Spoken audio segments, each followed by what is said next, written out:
And what's up mga boss, and welcome back sa panibagong episode. At ngayon nandito tayo sa Pulangi kasi mag-fishing adventure tayo. And yan guys ang puhulihan natin ngayon. Kaya woo! Napakaganda guys ng sign kasi medyo maulan today. At ayun, makita nyo si Papa ay nagsiset na. At napaka good sign kasi ang lalaki ng isda na nakikita namin. Kaya for sure meron kaming mahuhuli. Kaya guys, tingnan natin kung meron tayong mahuling malaki. Kaya guys, let's go. Pero bago yan guys, kung hindi ka pa nakapag-subscribe, ay mag-subscribe ka na. Huwag niyo rin kalimutan na mag-like, share at mag-follow. Click niyo na din ang notification bell para lagi kayong updated sa mga susunod na episode. And back to the video. At eto na guys, sisimulan na natin ang ating first cast. Woo! Woohoo!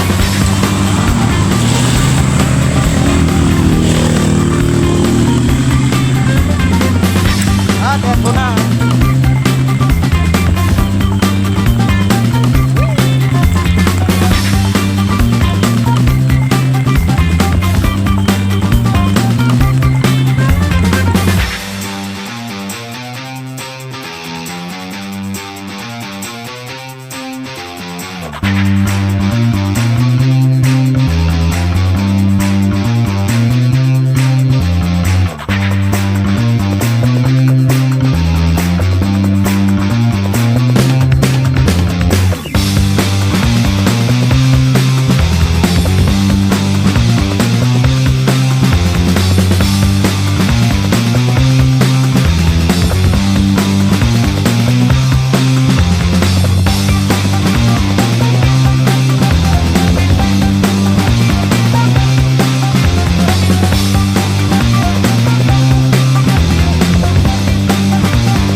At ayun guys, wala pa tayong nahuhuli at yun, iniwan ko muna doon yung rod ko.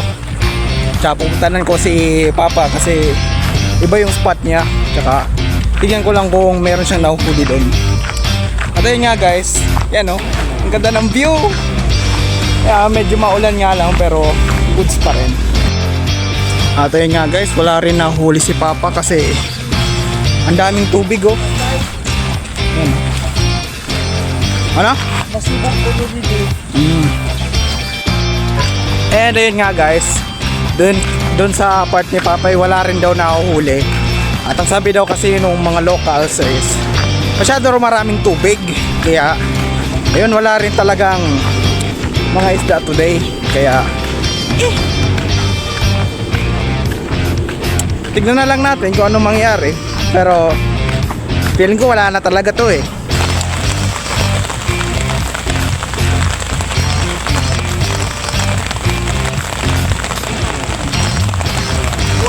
Ay! Double!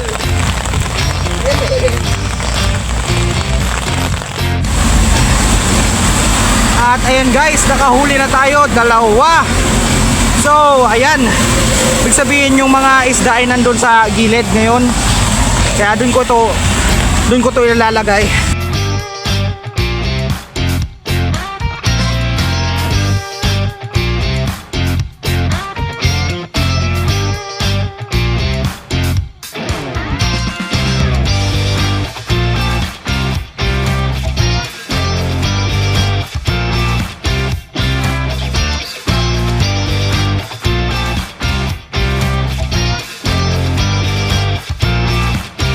Okay guys, at dito sa bagong location natin at nakahuli pa rin tayo ng medyo malaki na. Nice one. Woohoo! At ayun guys, si Papa nakahuli na guys ng ano dito oh. Ayan oh. Yehey! Ayun guys oh, nakahuli na si Papa sa binwit ko at ayan guys oh. Ano yan? Climbing perch. Saktong-sakto ay kinukuha natin tong catfish. At ayan guys, nagiging successful na ang ating hunt. Meron tayo na guys na nahuhuli. Meron na naman. Huli. At ayun guys, nahuli na natin yung napakalaki. Woohoo! Ayan, yung akin madali na yun. Di kasi tayo guys nakakapag-video kasi grabe ang ulan. Pero eto na guys, nahuli na natin yung malaki. At ayun na nga guys, basang-basa na ako. At ayan, meron pa naman kumakagat kaso ano na eh, 4:48 na at makita nyo guys oh. Woohoo! Saka grabe na rin ang ulan oh, basang-basa na yung buho ko guys oh. Pero guys, napaka okay ng catch natin ngayon. At ito maulan pa rin. Pero uwi na rin kami mamaya maya. Kaya guys, meron pa kaming nahuling isa pa. Yehey! Hindi guys, uuwi na talaga kami kasi grabe na ang basa. Saka ayan, konti na rin talaga yung nahuli namin. Pero ito, meron pa kaming nahuli. Kaya siguro mga ilang minuto pa.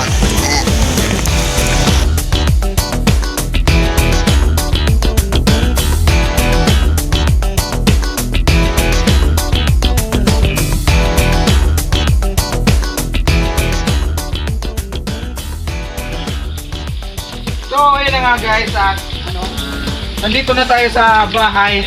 At ito, basang-basa na ako at pakakawalan na natin tong mga isda natin. Ang ilalagay ko nga pala dito guys ay yung hito. At dadalawang isip ako guys. Ito muna ng tilapia. Yan, makakawalan natin dito yung mga tilapia natin.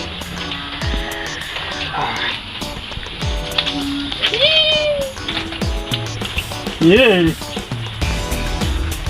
Tatakot ako sa hito. Up. Okay, ito 1.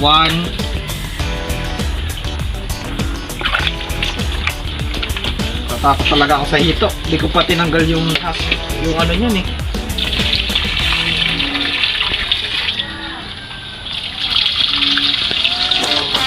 Wait lang guys, lagay muna natin dito. Madaling mapulot.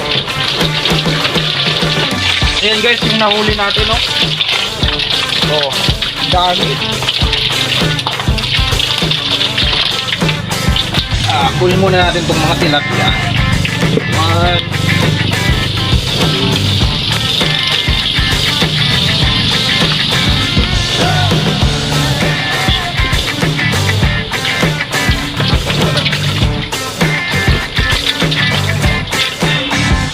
Iwan muna natin yun guys, saglit. Kasi ito, mga tilapia natin, pakakawalan na natin dito.